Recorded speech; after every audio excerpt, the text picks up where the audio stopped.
Hello everyone, আসসালামু আলাইকুম। আশা করছি তোমরা সকলেই ভালো আছো। আলহামদুলিল্লাহ, আমিও ভালো আছি।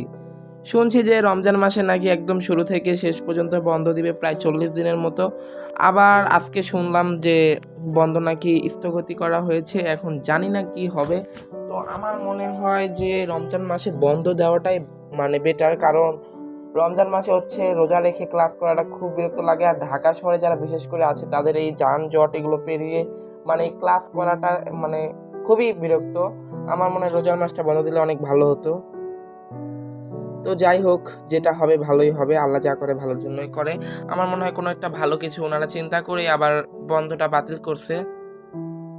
তো সবার পড়ালেখার কি অবস্থা? আমার তো আলহামদুলিল্লাহ ভালো, বাট তাও একটু ভয় করছে, কারণ কয়েকদিন পর হচ্ছে আমাদের এক্সাম। তোমরা সকলেই দোয়া করবা, আমিও তোমাদের জন্য দোয়া করি। তো পড়তে পড়তে আমার অনেক পরিমাণে খিচুড়ি খেতে মন যাচ্ছিল। তো আম্মুকে বললাম, আম্মু তুমি একটু খিচুড়ি রান্না করো, আমি খিচুড়ি খাবো। এরপর হচ্ছে আম্মু খিচুড়ি রান্না করছে। তো এখানে হচ্ছে 2 পদের ভর্তা, একটা ডিম ভাজি ছিল। তারপর আপুরা বলতেছিল যে শপিংয়ে যাবে, কারণ হচ্ছে রোজার ঈদের কয়েকদিন আগে আর কি অনেক বেশি পরিমাণের ভিড় হয়, আর জিনিস শান্তিমতো কেনা যায় না। তো আপু বলতেছে যে এখনই যাবে। তো আমি ভাবলাম আচ্ছা চলো যাওয়া যাক। তারপর হচ্ছে আমি খাওয়া দাওয়া করে আপুদের সাথে হচ্ছে আসছি। তো এখন হচ্ছে আমি এটিএম বুথ থেকে টাকা উঠাচ্ছিলাম। তো এরপর হচ্ছে আমরা অ্যানেক্স শপিং মলে যাই। তো ওখানে হচ্ছে প্রথমে হচ্ছে আমার জন্য পাঞ্জাবি দেখা হচ্ছিল। তো যাই হোক, একটা পাঞ্জাবি আমি পছন্দ করি, প্লাস ওটা কিনি। আর আপুরা কিছু তাদের প্রয়োজন মতো 3 পিস এগুলো কিনে নেয়। আর আম্মুর জন্য শপিং করা হয়, আব্বুর জন্য শপিং করা হয়। এরপর আসার সময় আমরা বাজার করে নিচ্ছিলাম, আমাদের ঘরের জন্য যা যা প্রয়োজন সেগুলো নিচ্ছিলাম। তো বাসায় এসে আমি হচ্ছে আমার যে ব্যাচ বায়োলজি ব্যাচ, সেখান থেকে কয়েকটা সৃজনশীল দিয়েছিল ঘ সলভ করার জন্য। তো সেগুলো আর কি সলভ করছিলাম, প্লাস পড়ছিলাম। আর আমি শুনলাম যে শিক্ষামন্ত্রী আসছে, সে নাকি খুবই ভয়ঙ্কর। আমার মতে উনি আসাতে ভালোই হয়েছে, কারণ এতে পোলাপান আর হচ্ছে দুর্নীতি এগুলো থেকে দূরে থাকতে পারবে, প্লাস পড়ালেখা একটু আগের থেকেও বেশি আর কি ফোকাস দিবে।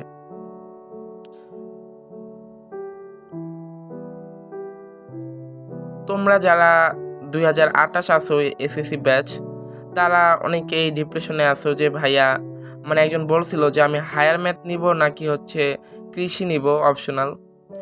তো তুমি যদি হচ্ছে ইঞ্জিনিয়ারিং হতে চাও, ইঞ্জিনিয়ারিং নিয়ে পড়াশোনা করতে চাও, তাহলে অবশ্যই তুমি মেন সাবজেক্ট হায়ার ম্যাথ নিবা। আর যদি তুমি ডক্টর হতে চাও, তাহলে মেন সাবজেক্ট বায়োলজি নিবা। কিন্তু যারা কৃষি শিক্ষা মেন সাবজেক্ট নেয়, আমার মনে হয় তাদের সায়েন্স নেওয়ারই দরকার নেই।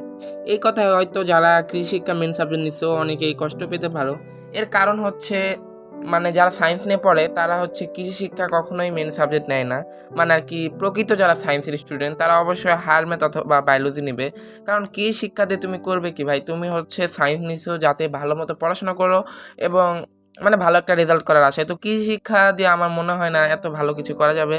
আমার মনে হয় মেন সাবজেক্ট হয় বায়োলজি নয় হায়ার ম্যাথ নেওয়াটাই বেটার। আর যদি তোমাদের মনে হয় না আমি দুটা থেকে একটা নেবো না, তাহলে তোমরা অন্য গ্রুপ নিতে পারো, কমার্স বা আর্টস। আর যাদের অনেক বেশি সায়েন্স নিয়ে পড়ার ইচ্ছা, বাট হায়ার ম্যাথ এগুলো কঠিন লাগে, তো তোমরা কৃষি শিক্ষা নিতে পারো। বাট আমার মতে কৃষি শিক্ষা না নেওয়াটাই বেটার।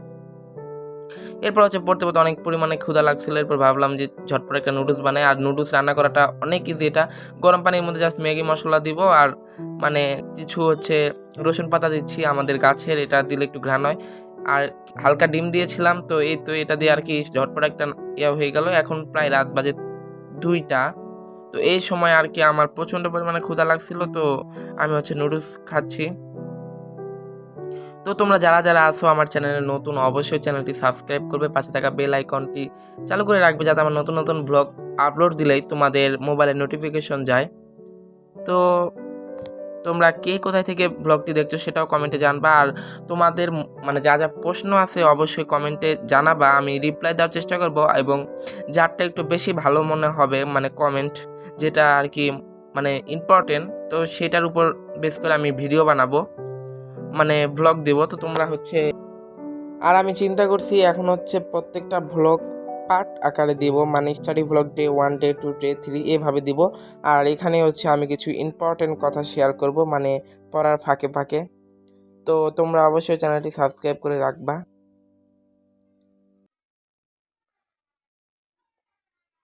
আর যারা হচ্ছে এসএসসি ব্যাচ 2026 তাদের জন্য দোয়া রইল, যাতে তোমরা ভালো কিছু করতে পারো। তোমাদের হাতে তো আর বেশি সময় নাই। আজকের মতো ভিডিওটি এখানে শেষ করছি। সবাই ভালো থাকবেন, সুস্থ থাকবেন। আল্লাহ হাফেজ।